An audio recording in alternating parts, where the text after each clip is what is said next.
Hey everybody, it's Jang here to take my first look at the two-wheel drive Traxxas Nitro Slash. Not a Slayer, this is the new release, as of the time this video is being done, of the standard 1/10 scale, so-called 1/10 scale, two-wheel drive, rear-wheel drive Slash in a Nitro form. Let's take a look at this thing.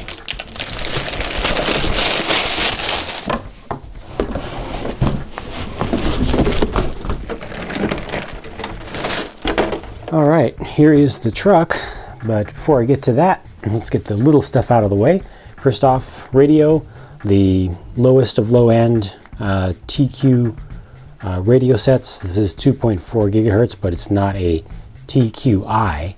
I will need to look up what all possibilities this one has in terms of its settings and whatnot. I see steering trim, but I don't see a multi-function knob. So this is a replacement for the absolute low end of the range. I'll have to look at the instructions to get more on that. And then we did get a fuel bottle here. There you go, fuel bottle. Now, lots of stuff in here. This is a heavy package. All the extra stuff that they included, including a battery, a large full-on 6-cell nickel metal hydride battery they included, as if this was an electric model. What's up with that? Well, we'll find out in just a second. Interestingly enough, they haven't switched to Traxxas connectors yet for the Easy Start system, which is what this is all about, and that's why they included the battery. It is their little patented, I think, maybe not, trademark at least, setup that you just plug into an adapter port and push the button with the battery in it, and it lights up your glow plug and starts the onboard starter. This is a battery charger to go with the 6-cell nickel metal hydride battery. And then they do give you air filter oil, that's good to get started, and a spare glow plug, also good.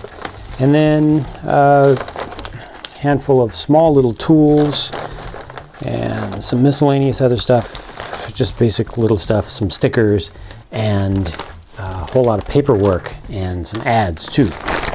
So that's not the stuff that you're most interested in, I'm sure. You're most interested in the vehicle. So like I said, standard size. So this is the, I got unlucky with the draw. With the random body that I got.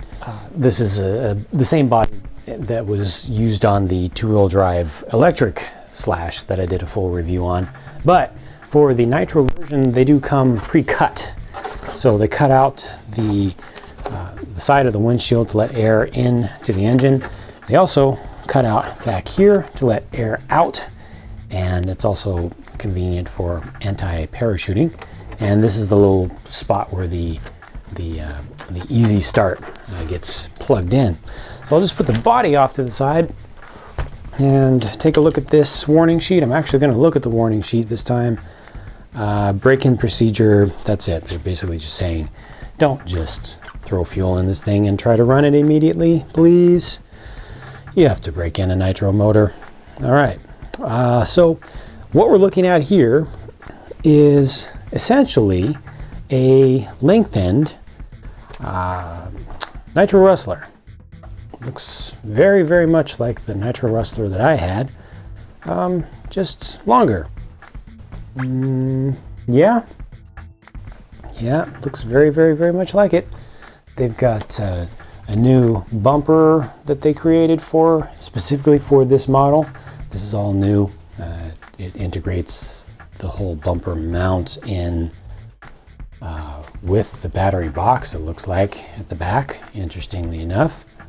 And let me just see, I don't think there's going to be, no, there's no receiver pack, excuse me, no receiver pack included here, but you put in 4 AA's, which are not included in the set. Low center of gravity comes with the territory with the Nitro Rustler base for this thing, so that's always a good thing. Aluminum chassis for the lower, a long plastic upper. You've got a pretty large nice sized fuel tank in the middle for some good run times. It'll be interesting to see how long I can run this thing on a single tank. Non-waterproof servos, interestingly enough. It's the first Traxxas vehicle on which I've seen non-waterproof servos in a long time. These are the good old 2055s. I thought maybe they had even discontinued those. The original steering servo for the T-Max, I believe, is what this was originally released for. They used the same one for steering and for throttle and brake.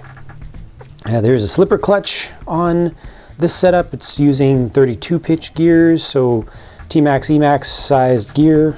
Yeah, that mesh is, there's almost no gap. There's a tiny gap, so it is usable, but that might be something you might want to look out for, just in case your package has been tossed around in shipping a lot. Sometimes the motor can shift a little bit on the mount. Speaking of motor or engine, however you want to call it, doesn't matter. Both words are valid for an electric or for a fuel-powered thing. This is the TRX 3.3. So it's 3.3 cc, which is approximately 0.20 cubic inches. So it's a 0.20 motor. That thing is a monster for even a four-wheel drive. It's pretty powerful. Putting this in a two-wheel drive, I've got to say I am very, very worried about just constant loss of traction with the narrow size of short course tires. It uses standard short course tires. I want to look at the wheels quickly. I can see that the front wheels are standard slash fronts and the rear wheels are standard slash rears. So all the way around, we are using the same wheel complement as you would on an electric Slash. So that's a good start. They have done something to try to help with the traction problem. They've given you their standard compound of the BF Goodrich tires up front. These are terrible tires, which is good for something that's going to be tail happy. Try to induce some understeer. But then back here they use the much nicer, softer S1 compound. Same tread, but this compound is actually pretty decent. And in this compound, it makes for a nice general all-round use tire most of the time. But still, that amount of power, it's going to be interesting. But I'll hold off judgment until I actually try the thing out and see how it works.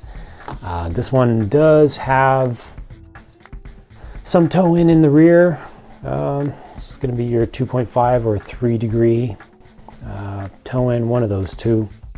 This vehicle uses separate little A-arm mounts that you can change out. You can put wedges underneath there to change your kick up, and it looks like there's already a wedge under there so that it has some anti-squat, some additional anti-squat. You can get different ones. You can take some of that out if you want. But so out of the box suspension setup on this one actually feels like it might be okay. I would probably add a little bit of preload to these springs to give it a little bit more ride height, but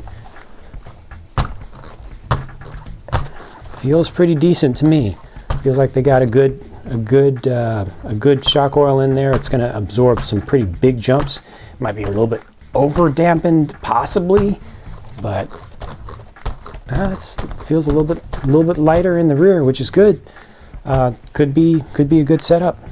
And plastic pipe has an anodized header, but a plastic little pipe and kind of short on the chamber there also. But we'll see once I get this thing broken in and get some tanks running through it, see how much power it's going to deliver. I'm sure it's going to be quite impressive. This one does use Phillips screws all the way around. So all the hardware is Phillips, except for this one, it looks like. Everything else is Phillips. So an interesting kind of throwback in a couple of ways with the Phillips hardware and then the non-waterproof servos. Other than that, looks pretty much like the current status quo for Traxxas for low-end nitros. Like I said, it's going to be super powerful. I'm going to do the full break-in procedure carefully with this thing and see if I can get it out there. As of the time that I'm doing this video right now, we just had yet another small storm come through my region. So again, all conditions everywhere are muddy, so it's going to be difficult to find a place to run this. There may be a very long delay. There's nothing I can do about the weather. Yeah, as soon as I get a chance, I will get some running done through this thing and share my impressions with you. So that's it for this unboxing and first look at the Traxxas Nitro Slash. Thanks for watching.